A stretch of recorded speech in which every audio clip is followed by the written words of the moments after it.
بسم اللہ الرحمن الرحیم۔ السلام علیکم ورحمۃ اللہ وبرکاتہ۔ معزز طلباء کرام، امید ہے آپ سب بخیر و عافیت ہوں گے۔ آج ہم سیاہ ستہ کی عظیم المرتبت کتاب سنن ابن ماجہ کے سبق نمبر 38 کو پڑھنے جا رہے ہیں، اور ہمارے آج کے سبق کا عنوان ہے یہ حدیث پاک لا تمنعوا اماء اللہ ان یصلین فی المسجد۔ اس کی تشریح کا حصہ دوم آج ہم اپنے سبق میں پڑھیں گے۔ اپنے آج کے سبق کی تفصیل میں جانے سے پہلے ہم ایک مرتبہ حدیث پاک کی عبارت کو دیکھتے ہیں۔ حدیث پاک کی عبارت یہ ہے: عن ابن عمر رضی اللہ تعالی عنہما وعنہم ان رسول اللہ صلی اللہ علیہ وآلہ وسلم قال لا تمنعوا اماء اللہ ان یصلین فی المسجد، فقال ابن له إنا لنمنعهن، فغضب غضبا شديدا وقال أحدثك عن رسول الله صلى الله عليه وآله وسلم تقول إنا لنمنعهن۔ اس حدیث پاک کا ترجمہ ہم اپنے گزشتہ سبق میں پڑھ چکے ہیں۔ آئیے اب ہم اس مقام کی طرف بڑھتے ہیں جہاں سے ہم اپنے آج کے سبق کی تشریح کو شروع کریں گے۔ اپنے گزشتہ سبق میں ہم ان یصلین فی المسجد کی عبارت تک کی تشریح پڑھ چکے تھے۔ آج ہم حدیث پاک کے الفاظ کی یہاں سے تشریح پڑھیں گے۔ فقال ابن لہ، تو جب سیدنا عبداللہ ابن عمر رضی اللہ تعالی عنہما نے عورتوں کے مسجد میں جانے سے متعلق نبی کریم صلی اللہ علیہ وآلہ وسلم کا فرمان نقل کیا کہ اللہ کی بندیوں کو مسجد کی طرف جانے سے منع نہ کرو، تو ان کے ایک بیٹے نے کہا، تو یہاں لہو کا مرجع شارح نے بتایا کہ حضرت عبداللہ ابن عمر رضی اللہ تعالی عنہما کے بیٹے نے جواب میں یہ جملہ کہا۔ اس جواب سے پہلے یہاں اس بیٹے کی تفصیل میں چلے گئے ہیں کہ وہ بیٹے کون ہیں، تو روایات اس بیٹے کے نام سے متعلق مختلف ہیں۔ تو امام مسلم رحمہ اللہ تعالی نے جو روایت نقل کی ہے، اس روایت میں انہوں نے اس بیٹے کا نام بلال ذکر کیا ہے۔ تو یہاں شارح نے وہ روایت ذکر کی کہ حضرت کعب ابن علقمہ بلال ابن عبداللہ ابن عمر رضی اللہ تعالی عنہما سے روایت کرتے ہیں کہ اس میں ان کے والد حضرت عبداللہ ابن عمر رضی اللہ تعالی عنہما نے یہ الفاظ نقل کیے تھے: لا تمنعوا النساء حظوظهن من المساجد اذا استاذنکم، فقال بلال واللہ لنمنعهن، کہ عورتوں کو اس بات سے منع نہ کرو کہ مساجد سے وہ اپنا حصہ حاصل کریں جب وہ اس حصے کو لینے کے لیے تمہارے سے اجازت طلب کریں، کہ مسجد میں جائیں اور ان کے نصیب میں جتنی عبادت مسجد میں مقدر ہے وہ کر لیں۔ تو جب وہ اس کے لیے اجازت طلب کریں تو فقال بلال واللہ لنمنعهن، تو بلال انہوں نے آگے سے یہ کہا، اللہ کی قسم ہم انہیں منع کریں گے۔ اب یہاں حافظ ابن حجر رحمہ اللہ تعالیٰ فرماتے ہیں کہ راجح بات تو یہی ہے کہ صاحب قصہ حضرت بلال ہیں، اس لیے کہ اس روایت میں حضرت بلال خود اس بات کے راوی ہیں، اور اسی طرح ان کے دوسرے بھائی سالم وہ بھی اس روایت کو نقل کرتے ہیں۔ شارح یہ کہتے ہیں کہ مسلم شریف میں جو روایت نقل کی گئی ہے اس میں تو نام واضح ہے، لیکن یہ روایت جو سنن ابن ماجہ میں موجود ہے یہ مرجوح ہے، اس میں شک کے ہونے کی وجہ سے۔ اور حافظ ابن حجر فرماتے ہیں کہ میں نے امام اعمش سے جو روایات دیکھی ہیں ان روایات میں کسی نام کا تذکرہ نہیں ہے۔ اسی طرح اعمش کے جو شیخ مجاہد ہیں انہوں نے بھی کوئی نام نقل نہیں کیا۔ اسی طرح امام احمد ابن حنبل نے جو روایت ابراہیم ابن مہاجر ابن ابی نجیح، لیث ابن ابی سلیم ان سے نقل کی ہے، اور یہ سارے امام مجاہد سے نقل کرتے ہیں،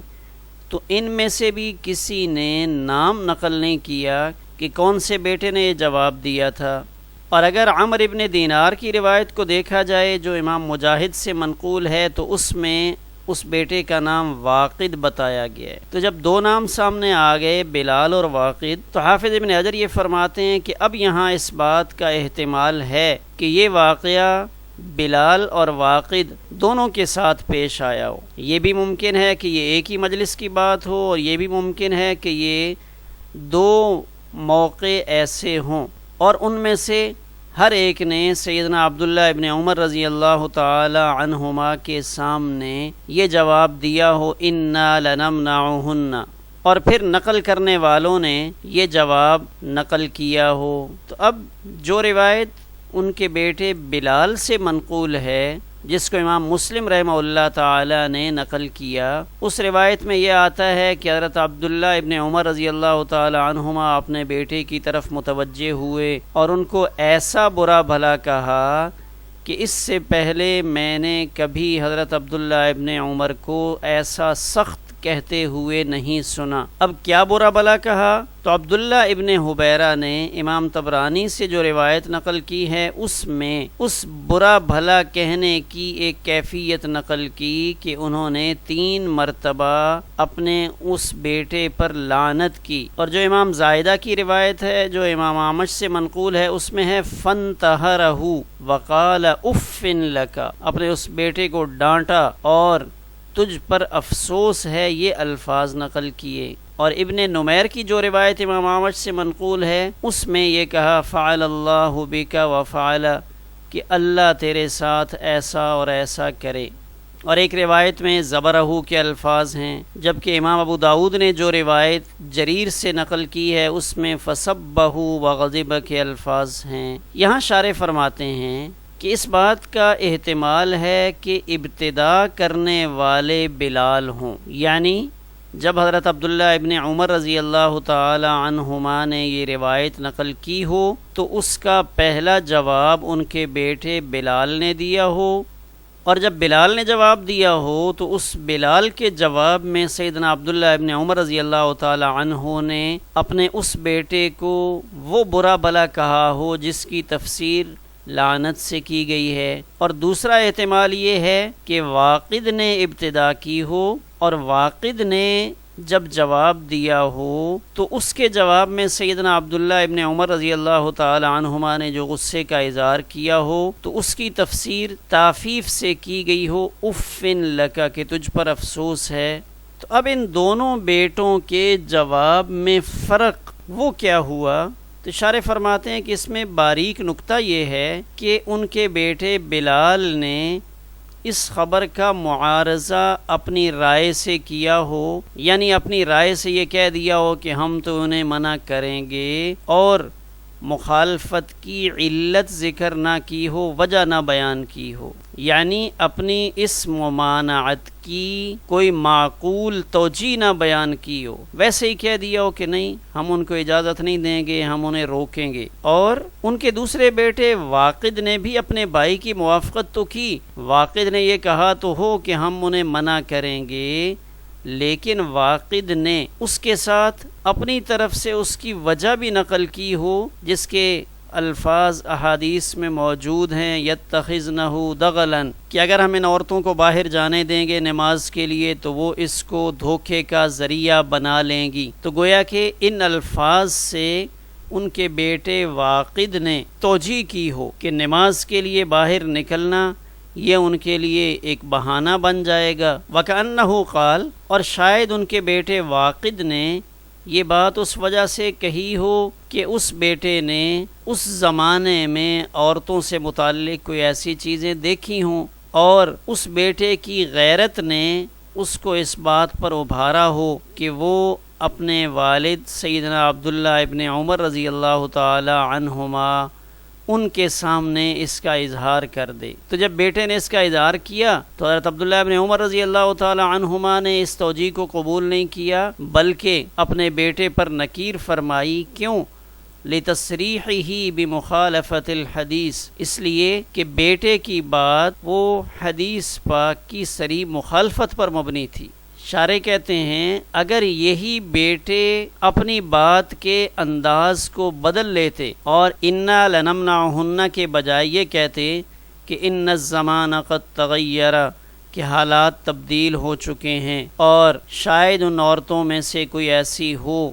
جو مسجد میں جانے کا ارادہ ظاہر کر کے گھر سے باہر نکلے اور اس کے دل میں کچھ اور پوشیدہ ہو۔ اگر بیٹے اس انداز میں کہتے تو شاید سیدنا عبداللہ ابن عمر رضی اللہ تعالی عنہما اس بات پر نکیر نہ فرماتے، لیکن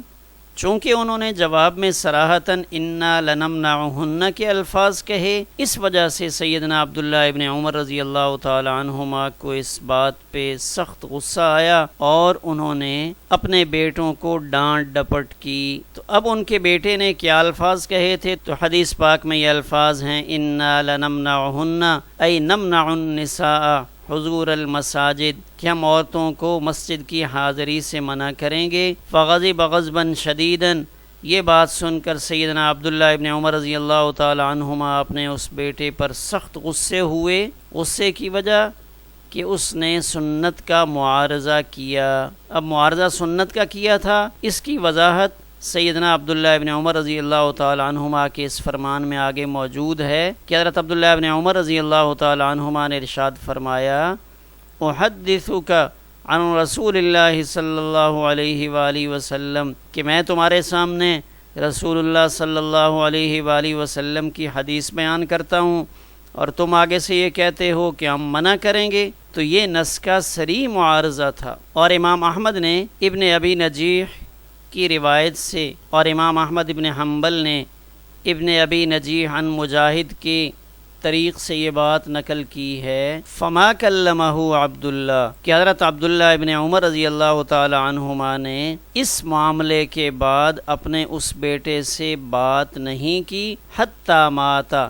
یہاں تک کہ فریقین میں سے کسی ایک کا انتقال ہو گیا۔ یہاں سے یہ بھی مراد ہو سکتا ہے کہ حضرت عبداللہ ابن عمر رضی اللہ تعالی عنہما کی وفات ہو گئی، اور یہ احتمال بھی ہے کہ ان بیٹے کا انتقال ہو گیا۔ اب تشریح حدیث کے بعد ہم مباحث حدیث کی طرف بڑھتے ہیں کہ اس حدیث پاک میں پہلی بحث تو یہ ہے کہ یہ حدیث پاک کس درجے کی ہے۔ تو سیدنا عبداللہ ابن عمر رضی اللہ تعالی عنہما کی یہ روایت متفق علیہ ہے۔ دوسری بحث